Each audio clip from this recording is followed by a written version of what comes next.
তৃতীয়বারের জন্য প্রধানমন্ত্রী পদের শপথ নিতে চলেছেন নরেন্দ্র মোদী। মোদীর শপথ গ্রহণের আগেই বিভিন্ন যে ছবিগুলো আপনাদের সামনে আমরা তুলে ধরছি দেখতেই পাচ্ছেন। ইতিমধ্যে রামনাথ কোবিন্দের বাসভবনে সেখানে সৌজন্য সাক্ষাতের স্বার্থে গিয়েছেন নরেন্দ্র মোদী। তৃতীয়বার প্রধানমন্ত্রী হিসেবে শপথ নেবার আগেই প্রাক্তন রাষ্ট্রপতির বাড়িতে নরেন্দ্র মোদী। সরকার গঠনের আগে রামনাথ কোবিন্দের বাসভবনে নরেন্দ্র মোদী ফুল দিয়ে কোবিন্দের বাড়িতে তিনি যান এবং রামনাথ কোবিন্দের হাতে ফুল তুলে দেন, সৌজন্য সাক্ষাৎ সারেন। রামনাথ কোবিন্দের বাড়িতে নরেন্দ্র মোদী তিনি পৌঁছে গিয়েছেন প্রাক্তন রাষ্ট্রপতির বাড়িতে, সৌজন্য সাক্ষাৎ সারেন রামনাথ কোবিন্দ এবং তার পরিবারের সদস্যদের সঙ্গে। সরকার গঠনের আগেই প্রাক্তন রাষ্ট্রপতির বাড়িতে নরেন্দ্র মোদী চলে মিষ্টি মুখ। অন্যদিকে যেমনটা আপনাদের সামনে তুলে ধরছিলাম একটার পর একটা ছবি, একদিকে লালকৃষ্ণ আদবানি লৌহ মানবতার বাড়িতেও বিভিন্ন সময় আমরা দেখেছি বিশেষ কিছু অনুষ্ঠান। অন্যদিকে আজ যে ছবি আপনাদের সামনে আমরা তুলে ধরছি, লালকৃষ্ণ আদবানির বাড়িতে পৌঁছে গিয়েছেন নরেন্দ্র মোদী। তৃতীয়বার সরকার গঠন এবং একই সঙ্গে প্রধানমন্ত্রী পদের শপথ গ্রহণের ঠিক আগের মুহূর্তে বর্ষিয়ান যারা রয়েছেন বিজেপির শীর্ষস্থানীয় নেতৃত্ব, একটা সময় যাদের হাতে ছিল সম্পূর্ণ ক্ষমতা এবং তাদের সঙ্গেই দেখা করতে গিয়েছেন নরেন্দ্র মোদী। আদবানির বাড়িতে নরেন্দ্র মোদী ফুল নিয়ে তিনি সেখানে যান, সৌজন্য সাক্ষাৎ সারেন এবং ঠিক তার পাশাপাশি মুরলী মনোহর যোশীর বাড়িতেও যান নরেন্দ্র মোদী। যোশী ও মোদীর মধ্যে সাক্ষাৎ, উত্তরীয় পরিয়ে মোদীকে স্বাগত জানিয়েছেন মুরলী মনোহর যোশী। অন্যদিকে আদবানির বাসভবনেও নরেন্দ্র মোদী সরকার গঠনের আগেই আদবানির সঙ্গে সাক্ষাৎ সারেন নরেন্দ্র মোদী। সেই ছবি আপনাদের সামনে আমরা তুলে ধরছি। পুষ্পস্তবক দিয়ে সম্মান জানান নরেন্দ্র মোদী, সৌজন্য সাক্ষাৎ সারেন।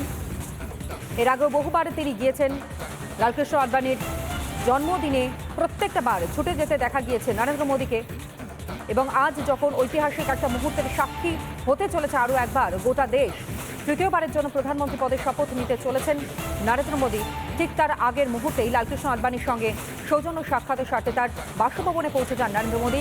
এবং ঠিক তার পাশাপাশি যে আরও একটি ছবি আপনাদের সামনে আমরা তুলে ধরছি, মুরলী মনোহর যোশীর বাড়িতেও পৌঁছে গিয়েছেন নরেন্দ্র মোদী এবং একই সঙ্গে উত্তরীয় পরিয়ে তাকে স্বাগত জানাতেও দেখা গিয়েছে মুরলী মনোহর যোশীকে।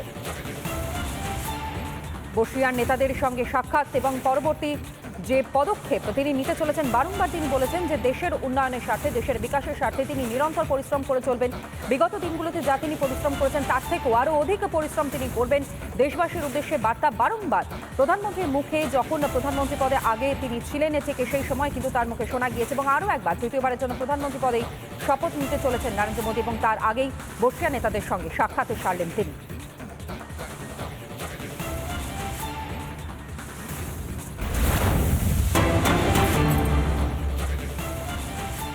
এনডিএর সংসদীয় দলের বৈঠক এবং সেই সংসদীয় দলের বৈঠকে এনডিএ সরকারের আগামীর কি লক্ষ্য হবে, লক্ষ্য স্পষ্ট করলেন নরেন্দ্র মোদী। এনডিএর মূল মন্ত্র সুশাসন, গরিব কল্যাণী এনডিএর লক্ষ্য জানিয়েছেন নরেন্দ্র মোদী। দেশের সবথেকে সফল জোট এনডিএ বলেও জানতে পারা গেছে। এমনকি শুধু তাই না, একই সঙ্গে ঘোষিত হয়েছে পরের 10 বছর সরকার চালাবে এই এনডিএ, এমনটাই দাবি করতে শোনা গিয়েছে মোদীকে। যে সংসদীয় দলের বৈঠক আজ ছিল, সেই বৈঠকে তাকে স্বাগত জানিয়েছেন শরিক দলের যারা নেতারা তারাও। এবং একই সঙ্গে এই সংসদীয় দলের বৈঠকে এনডিএ সরকারের যে আগামী লক্ষ্য রয়েছে, আগামী লক্ষ্য স্থির এবং একই সঙ্গে কোন লক্ষ্যে এগিয়ে চলবে আগামী দিনগুলোতে এই এনডিএ সরকার, সেটাও স্পষ্ট করেছেন নরেন্দ্র মোদী। এনডিএর মূল মন্ত্রই হচ্ছে সুশাসন, অর্থাৎ দেশে সুশাসন কায়েম রাখতে, সুশাসন বজায় রাখতে এবং একই সঙ্গে গরিব কল্যাণী এনডিএর মূল লক্ষ্য, এমনটাই জানিয়েছেন মোদী। দেশের সবথেকে সফল জোট এনডিএ এবং পরের অর্থাৎ আগামী যে 10 বছর, সেই আগামী 10 বছর সরকার চালাবে এনডিএ, দাবি করেছেন নরেন্দ্র মোদী। পরের 10 বছরের সরকার চালাবে এনডিএ, ক্ষমতাজনক একটি দলের জমায়েতে শুধু নয়, এনডিএর সবথেকে সফল একটি জোট বলে দাবি করেছেন নরেন্দ্র মোদী।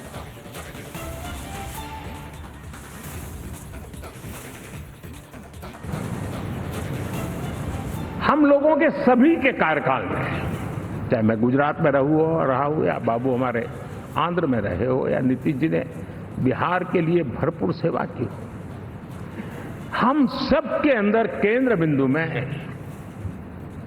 गरीब का कल्याण केंद्रस्थ रहा है।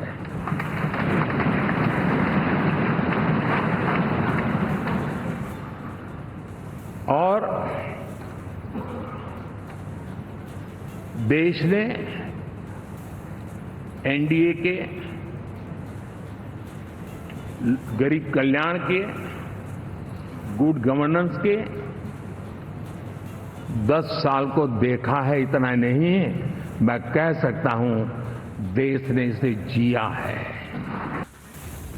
শুধুমাত্র যে আজ এই সংসদীয় দলের বৈঠক থেকে এই দাবি করেছেন নরেন্দ্র মোদী তা নয়, এর আগেও আমরা দেখেছি পূর্ববর্তী সময় তিনি বারংবার দেশের উন্নয়নের স্বার্থে, দেশের মানুষের উন্নয়নের স্বার্থে বিভিন্ন সময় তিনি বক্তব্য রেখেছেন এবং সেখানেও কার্যত স্পষ্ট করে দেওয়া হয়েছে এনডিএ সরকারের লক্ষ্য কি, অর্থাৎ আগামী যে 10 বছর এনডিএ সরকার চলবে এবং থাকবে সেই 10 বছর কি লক্ষ্য হবে সেই লক্ষ্য কিন্তু স্থির, এমনকি তাও স্পষ্ট করে জানিয়েছেন নরেন্দ্র মোদী।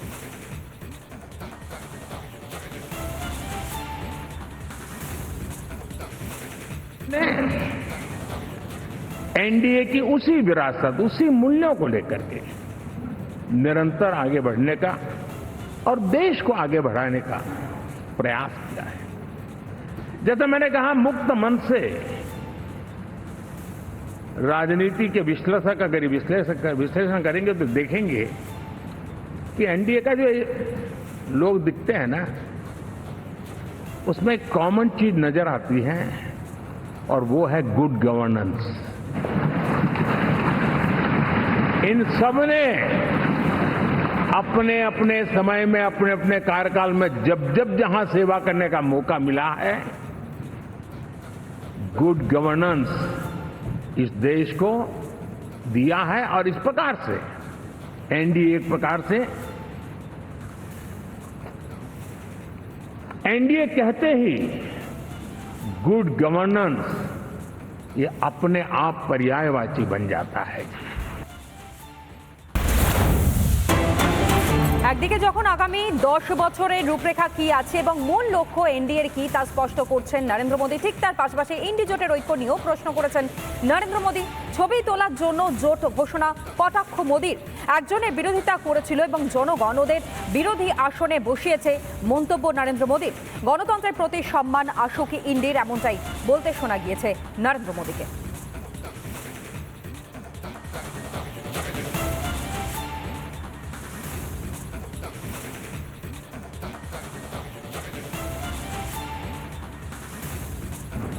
एनडीए ने हमेशा करप्शन फ्री, रिफॉर्म ओरिएंटेड, स्थिर सरकार देश को दी है। जब जब हमें अवसर मिला हम लोगों ने काम किया है। उसके सामने कांग्रेस नेतृत्व वाली यूपीए, अब उन्होंने पुरानी अपनी छवि सुधारने के लिए नाम बदल दिया, लेकिन पहचान घोटालों की है। आए दिन घोटाले, यही पहचान रही है। और नाम बदलने के बावजूद भी देश उनके घोटालों को नहीं भुला है, उनको नकारा है।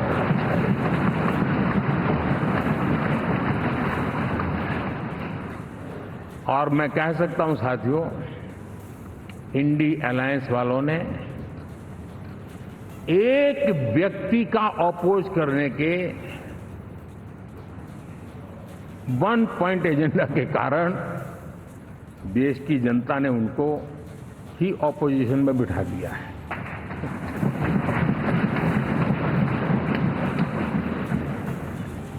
एनडीए विकसित भारत इस संकल्प को लेकर के चुनाव में गया था, देश के लिए सकारात्मक सोच को लेकर के गया था, देश की युवा शक्ति के सामर्थ्य को समझ करके नए अवसरों को लेकर के देश को आगे बढ़ने की बात लेकर के गया था।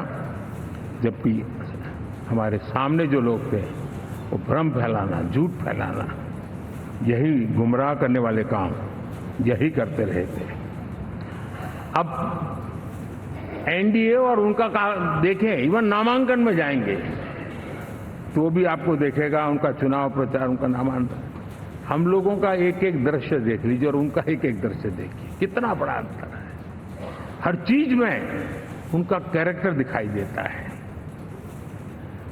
और क्या रहा, फोटो ऑप के लिए तो उन्होंने अलायंस घोषित कर दिया, लेकिन कितने ही राज्यों में वो आपस में लड़ते रहे हैं, चुनावी जंग में एक दूसरे की पीठ में छुरा भोंकते रहे हैं। कभी उन्होंने कहा कि ये तो हमारा वैचारिक अलायंस है, वो भाई विचार लेवल पर ठीक है, बाकी नीचे तो हमारा अपना हम तैयार करेंगे। और अब फिर उन्होंने कहा कि भाई हम तो सीट के आधार पर अलायंस करेंगे, टोटल न भी करें, ये भी खेल खेला। और अभी अभी तो चुनाव पूरा शुरू कर दिया कि ये तो हमारा अलायंस लोकसभा के चुनाव के लिए ही था, बाद में नहीं है, ये भी शुरू कर दिया।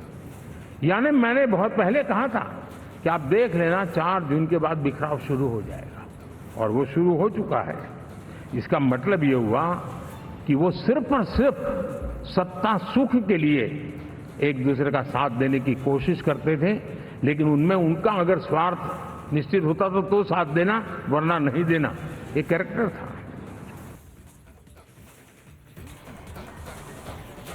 ইন্ডিজোট দেশের কথা ভাবে না, ইন্ডিজোট কেবলমাত্র নিজেদের স্বার্থ সিদ্ধির কথাই ভাবে কটাক্ষ করেছেন নরেন্দ্র মোদী। এবং একই সঙ্গে ইভিএমকে গালিগালাজ বিভিন্ন সময় করতে শোনা গিয়েছে ইন্ডিজোটকে।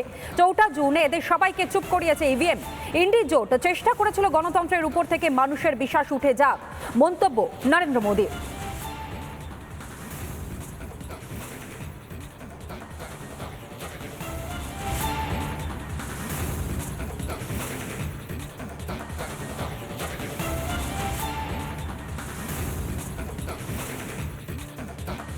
हम लोग जब 4 जून के नतीजे चल रहे थे, मैं तो अपने काम में कुछ व्यस्त था, बाद में फोन फिर आना शुरू हो गए। तो मैंने किसी को पूछा, यार ये तो ठीक है आंकड़े वांकड़े, तो मुझे ये बताओ कि ईवीएम जिंदा है कि मर गया।